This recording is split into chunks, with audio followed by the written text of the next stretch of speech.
All right, ladies and gentlemen, you are welcome to another great episode on your favorite political talk show, The Truth with Ben Jokes. Now check this out. Breaking: Mahmuda terrorist group kills 7 residents, abducts several others in Kwara community. Now, about 2 months ago, the chief of army staff went to Kwara State, got some troops, and then he made a promise to Nigerians that this new terrorist group, Mahmuda, that had promised to take over the entire North Central from Kwara State, will be flushed out within 30 days. That was what he told Nigerians. And he told the troop, he assured them that he was going to equip them and do everything for them to make that, 30 days ultimatum, come to pass. And I brought that video here from AIT. And then I said, amen. May they succeed so that the people of Kwara State and the entire North Central can have peace. But deep within me, I knew that there was no commitment to that promise of equipping the soldiers. A week after that, we began hearing complaints. Soldiers said they were not well equipped, that they had been abandoned. Long story made short, Mahmuda terrorist is still dominant in Kwara State as we speak. Dominant in Niger State as we speak. In Kogi State as we speak. The entire North Central is feeling it from this terrorist. The APC lacks commitment towards fighting insurgency. And if we don't get them out, we will never win this war. Point blank, period. Now, let us look at the top stories. Senator SHEHU SANNI has come out to warn Tinubu and other politicians. He said they can see the way Nigerians are insulting Buhari after he has died. He said this will be the fate of Tinubu and other politicians if they don't do the right thing in office. And just as Nigerians were yet reacting to that update on the fight, on the altercation between the Tinubu cabinet and Buhari cabinet began making the rounds. Hours before Buhari was buried, the Tinubu cabinet began making posts and utterances attacking late Buhari and his cabinet members, and an altercation followed. Before I show you details of these top stories and how Nigerians reacted, let me quickly show you this video. A very disgraceful video from ex-head of state, Abdulsalam Abubakar. See the video. Unfortunately, we were in the same hospital together, but I have been discharged. When I heard the news of his passing away, I quickly went there to condole with the family and see what can be done in order to get him ready, to get the corpse ready to be taken home. Talk to me about the man, your relationship with him, when you met him, your fond memories of him. Well, my relationship with General Buhari went back to as far back as 1962. You saw that. Ex-head of state Abdulsalam Abubakar there narrating his last days with Buhari. He said they were in the same hospital together. Unfortunately, Buhari died and he was discharged. Clap for yourself, Abdulsalam Abubakar. You were in the same hospital with Buhari in London. 2 Nigerian leaders, an ex-head of state and an ex-president, in the same hospital in London, and you are proudly saying it. So we cannot have one hospital from you people in Nigeria here.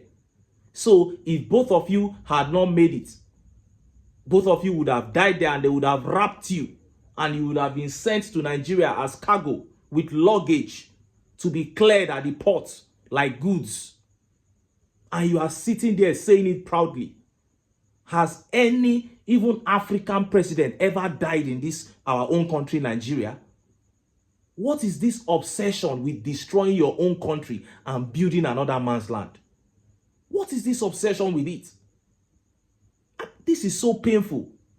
These men till today, these men are living on taxpayers' money. They are living on our money, money that belongs to all of us. Till this very day, this man does not work. Everything is paid for by the federal government. But you don't want to give the people anything back. You and Buhari were in the same hospital together. Unfortunately, he died and you were discharged. So you rushed back to go and see him. Two ex-presidents of a country in one London hospital. This is so shameful. This is a sad day for Nigeria that this man had the effrontery to say this to us. But this is what we keep telling us, that this country is sinking. And we always bring these things to the fore so that you can see it, so that it can hurt you. And when it is time to make decisions on who should lead you, you will do the right thing. Now, let us look at the top stories. First is that one coming from Senator SHEHU SANNI. He was warning Tinubu and other politicians, governors and all, that the way people are cursing Buhari now after his death, that those who don't do well in office, this is how they will be cursed. And next is that update from the Tinubu cabinet. Hours before Buhari's burial, they began putting up posts and making utterances attacking late Buhari and members of his cabinet. Let's start by taking that update from SHEHU SANNI. Look at how the papers reported it. Buhari, Tinubu, other politicians should learn. Present generation unforgiving of leaders. SHEHU SANNI. Senator SHEHU SANNI has warned Nigerian leaders, including Bola Tinubu, governors and others, to learn from the vile comments pouring out from citizens since the demise of former President Muhammadu Buhari. The present and future crop of leaders should take lessons from the wave of unrefined emotions of Nigerians in the last 48 hours, Mr. SANNI said. The former senator, who berated Mr. Buhari as a failure during his lifetime, said the new generations of Nigerians are bitter, angry and unforgiving toward their leaders. A new generation of retributive citizens have evolved, unrestrained in their anger, unfiltered in their bitterness, and unforgiving in their souls, Mr. SANNI said. You saw that. That was SHEHU SANNI there, basically saying that anybody, president, governor, anybody you are, if you care about leaving behind a good legacy, you better start doing the right thing in office. If not, this generation will not forgive you for your wrongdoings. They will curse you when you are dead, and they will curse you to your grave, the way they are doing with Buhari now. I don't think these people care about any legacy. Tinubu, governors and the rest, I don't think they care about how people look at them. But if they actually care, then it is even too late for some of them. There's nothing they can do again to redeem themselves. They are going to end up being cursed. People will curse them into their graves. Do you know how they have destroyed the lives of young people in this country? Many Nigerians that are running out of this country today are doing so against their wish. They love to stay in their fatherland, but most of them have made the calculation and they have seen that they will end up useless if they remain here. Look at how people's lives get transformed when they leave this country because of the wickedness of these so-called leaders, these politicians, these governors and so-called presidents. This is why Nigerians are going to curse them to their grave. That is, if Nigerians don't even, embark upon a revolution and send them to their grave by themselves. It is so bad. A country blessed with everything, people have to suffer to feed. Look at the reports that I brought to you yesterday. 161 million Nigerians battling food security. Why would they not curse these politicians? Only 20% of Nigerians know where their next meal will come from. Why won't you curse politicians?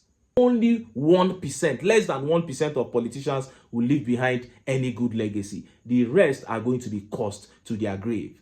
And just as Nigerians were yet reacting to that update on the Tinubu cabinet attacking Buhari's cabinet hours before Buhari's burial began making the rounds. Bayo Ononuga attacked late Buhari and Buhari's SGF boss Mustafa hours before Buhari's burial. And when Buhari supporters came onto Bayo Ononuga's page and it became an altercation, Bayo Ononuga quickly deleted the post.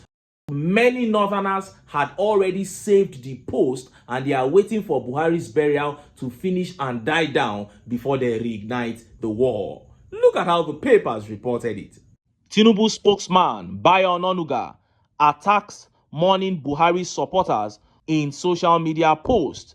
Amid mourning of former President Muhammadu Buhari, Bayo Onanuga, spokesperson of Bola Tinubu, has attacked pro-Buhari supporters in a social media post on Tuesday. On Tuesday, during preparation for the burial of Mr. Buhari, an ex-user at D1 Ayekoto recirculated a video of Mr. Buhari's campaign in Ibadan, Oyo State, describing it as an unforgettable experience. However, Mr. Onanuga, who was at the forefront of a heated debate on the role Mr. Tinubu played in the emergence of Mr. Buhari as president, took advantage of the post to hit back at mourning pro-Buhari supporters. Reposting D1 Ayekoto's post, Mr. Onanuga said, "A video to rejig the memory of those who claimed only Buhari's 12 million votes gave him the presidency in 2015 and 2019. The presidential spokesperson's post countered a claim by a former secretary to the government of the Federation, Boss Mustafa, that Mr. Buhari's integrity won him the 2015 presidential polls, downplaying the role Bola Tinubu's party merger played. Mr. Onanuga's post followed an earlier scathing tribute to Mr. Buhari by the chairman of editorial board, the nation's newspaper, Sam Omosheye, an ally of Mr. Tinubu, who described Mr. Buhari as a man dead of ideas, selfish and hypocritical serial loser. Criticized for his politically charged post amid mourning of Mr. Buhari, who passed away on July 13, Mr. Onanuga deleted the post. And reacting to that, Dangbana manager, a northern influencer, wrote, "Bayo Onanuga, Tinubu's right-hand man, didn't even wait for Buhari to be buried before tearing down his legacy. That tells you everything you need to know about the kind of people Tinubu surrounds himself with. No loyalty, no honor. And if you are wondering what the Southwest really thinks of General Buhari, look no further than silence while he was in power, disrespect the moment he is gone." And another northern influencer quickly posted this. He said, "The North remembers," and he put up that post that Bayo Onanuga thought he had deleted to show him that he already saved it for future war. And Tamu Law here says, "This man is highly senseless, corrosive bastard." You saw that. Bayo Onanuga attacking late Buhari and Buhari's SGF boss Mustafa hours before Buhari's burial. I don't understand why in the world Bayo Onanuga decided to do that. And he couldn't even stand by his words and his convictions. That was why he quickly deleted the post, the video. Why would you bring that up? When we say that this man, I don't want to use some words on him because he's too old. If we talk, say this man sense, don't go. It go be like say, person, why would you do such a thing? But I'm happy. I am happy for that altercation because it has further torn the Southwest and Northern APC apart. You know, Nigeria has become so sensitive that anything that happens quickly goes along the tribal and religious lines. And many Northerners are saying that this is the final straw, that you disrespected this man even unto his grave. And then Omosheye wrote that article just yesterday. He wrote that article when Buhari's death was a day after Buhari's death was announced. Omosheye, Tinubu's ally, wrote that article completely criticizing the Buhari regime. And I was happy when I was reading it. I said, I love this because I know that Northerners will not take it lightly. They won't. And that will further tear the APC apart. And you know that anything that will cause war, fight and altercation within the APC gives me joy. Bayo Onanuga has gone into hiding ever since he committed this big blunder. Even Tinubu supporters are attacking him for this because they know the consequences of this fight that he has caused. As to Buhari's burial, you chose to drag him, drag his SGF, drag Malami and all of them. When the gods want to kill a man, they first make him deaf, then they make him blind. That is exactly what is happening to the Tinubu camp now. And I pray that this momentum continues. Every step they take is wrong. Let them continue to do the wrong things until that day when Nigerians will get them out of power. Because if they remain in government beyond 2027, as I keep saying, this country might be damaged beyond redemption. May that not happen. Anyway, make I leave am here. Make I still enter town. Make I go get some ogbonge political news. We will not go like. Why? Because now because of now I dey here. So don't go away. Don't go. Sorry,